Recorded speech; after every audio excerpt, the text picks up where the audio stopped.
Labas rytas, mėlyjeji, prieš darbą darau video.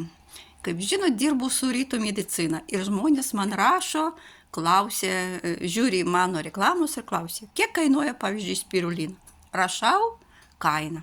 Iškart brangu. Klausiu, o kiek kainuoja jūsų sveikata?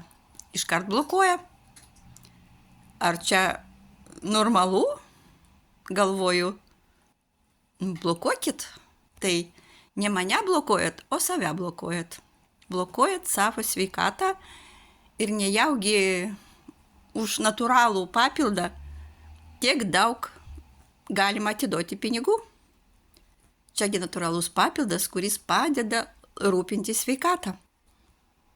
Ir pažiūrėkite į mane, man tuoj bus 60 metų ir neturiu nei cholesterolo, nei kraujospūdžio, nei cukraus, gyvenu ir džiaugiuosi.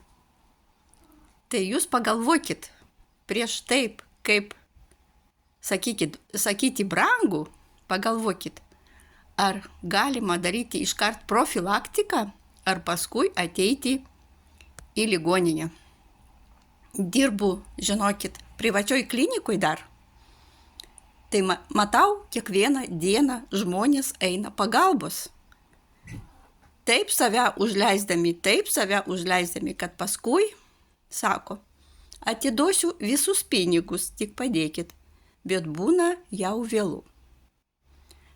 Tai geros jums dienelės ir rūpinkis savimi.